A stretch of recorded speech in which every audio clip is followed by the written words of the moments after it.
Hi,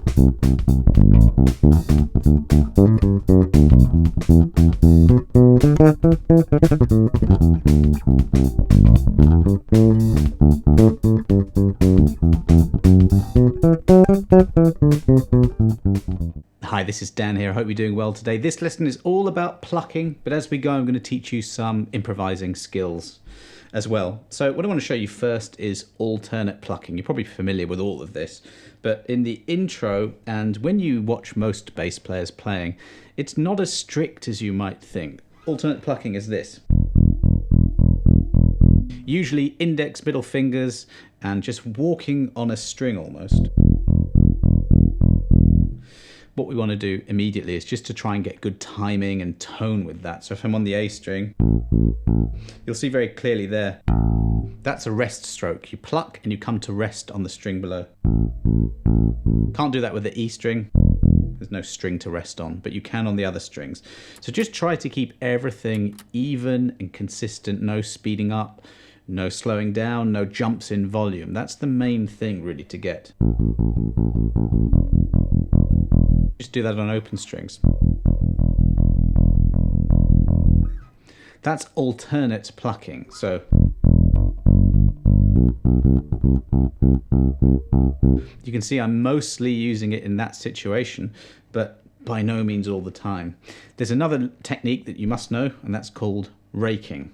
And that's where you use either the index or the middle finger, and you go in the direction of like G, D, A, E, a higher pitched to a lower pitched string, and you might go something like. So there I'm using the index, I'm playing an E on the 9th fret and then a B on the 9th fret of the D string, so that's G, D string and then A string, 7th fret, just a root 5 octave. You can't talk about plucking without talking about fretting hand fingers as well. So when you rake, you're using one finger in order to get something that's very quick. I can't alternately pluck that fast. Maybe I could do middle, index, index. And that's perfectly valid. You'll find as we go through this lesson that there are many ways to do the same thing. And that's what I want you to explore. You know, don't take, if you get a textbook and it says alternate plucking all the time, well, it's not really the case in the real world of bass playing. So here, as I'm coming off these strings, I'm rolling my finger or just coming off the note to keep it short. One thing I did in the intro was that little lick there. So I'm going E, D, B, A, and that's frets 9, 7 on the G and then the D string. And let's slow that right down.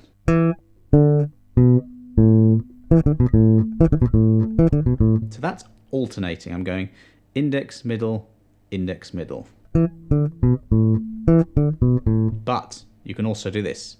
Index, middle, and then as soon as I pluck the middle, I keep the middle going to get a little bit of a rake there.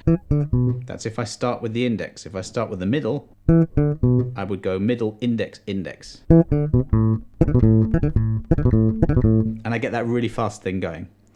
Never attempt something like that unless you can do it really, really slowly. The neural pathways that need to build in your brain can only work if your technique is perfect. And you can only get that at, well, not perfect, but as good as possible.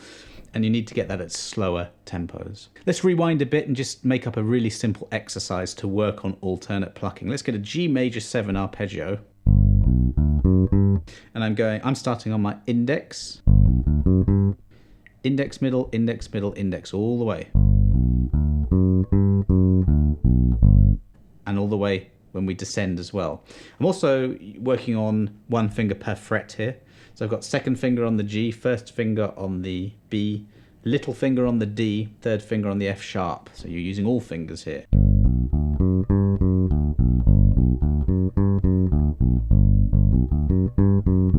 You can also use a little bit of raking. And when I'm playing, I'm not thinking about this. If I'm practicing, then I am, or if I'm teaching, then I am. So when I get to that F sharp, when I'm descending, I've got an F sharp followed by, we're going down to the A string. So that's a good opportunity to rake. So very slowly.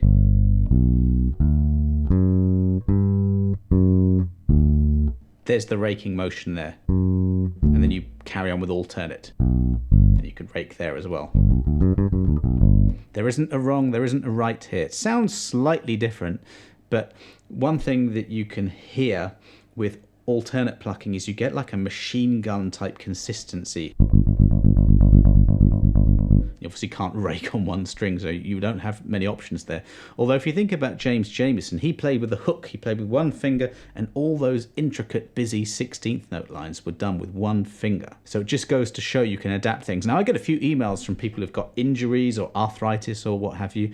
Just do what you can. You'll have to adapt your technique to your own needs. If you can use your little finger, and it's just that you're being a bit lazy, I would say use your little finger. But if there's some sort of injury or whatever, just adapt it. Let's look at octaves. Now, if you look at your two fingers, the index and the middle will be longer. That's why if you start with a lower pitch note with your index, like so let's do G 3rd fret of the E string and G 5th fret D string, have that longer middle finger ready and waiting to pluck the D.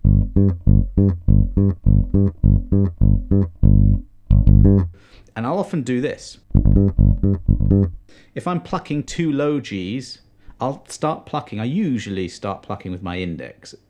But if I did that here, I then have to jump to the higher note with my index finger. There's nothing wrong with that, but sometimes I feel like that trips me up. So if I swap the starting finger, I go middle, index, and then I then have that longer finger ready to go. It's already on its way.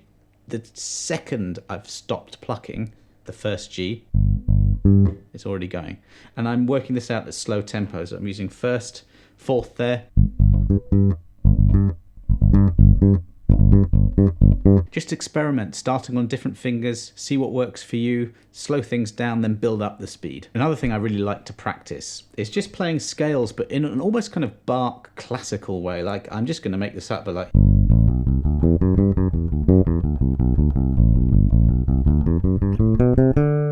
See what I'm doing there? I'm just literally playing a scale that's a G major scale.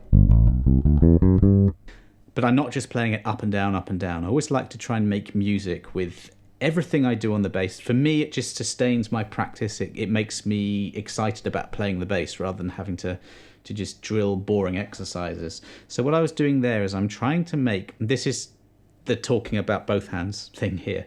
I'm trying to make everything sound really smooth and musical. I'm definitely mostly using alternate plucking, but I can tell that it's in this direction from the high pitch to the low pitch string. I'm raking.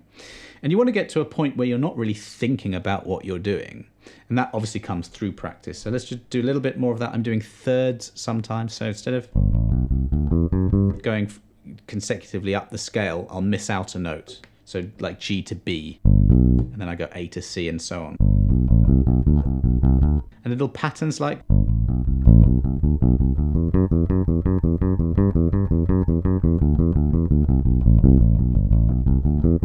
little shift there.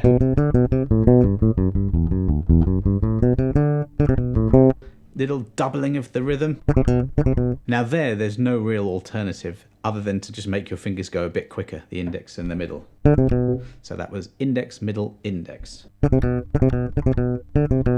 Once more, you have to slow that down. So I'm going frets 7, 5, 4, little finger, second finger, first finger, and very slowly.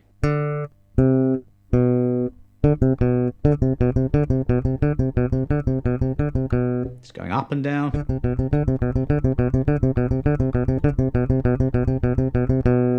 I'm not really thinking too much, I'm just working on different finger configurations here.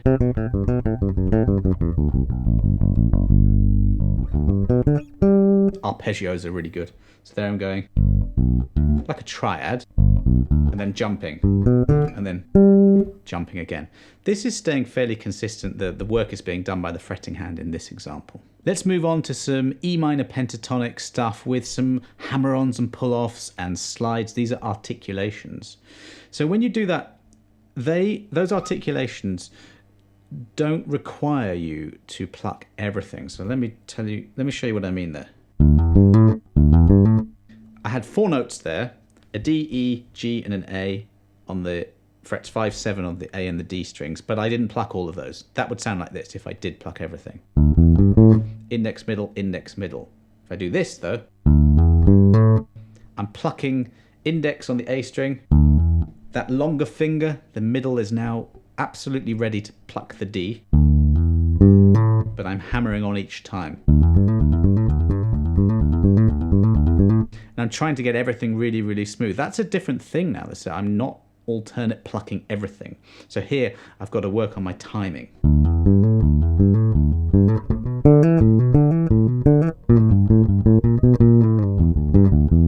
And there I'm adding in like a pull-off, a slide, and I just really know my shapes, by the way. That's how I'm doing this. That's an E minor blues scale. It's the same shape actually. Those notes there, 9, 7, 9, 8, 7 fret numbers. Just transfer that down the octave. I've got a load of cool notes now. I'm just plucking everything there with the index.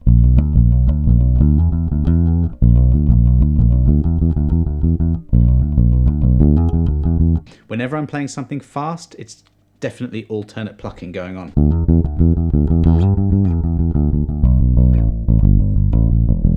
I certainly love articulations in my playing, so I need to work on those, and then plucking slightly changes as I'm doing that.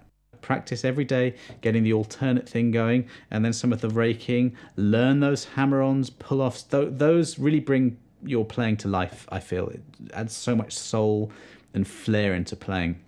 And at the end of the day, it's just about coordinating these two hands up. And a little bit of practice every day. You'll just get better every time. You'll get stronger. The stamina will keep being added every time that you practice. I hope you enjoyed that lesson. Please do leave a comment if you have any questions, and I'll see you on the next video.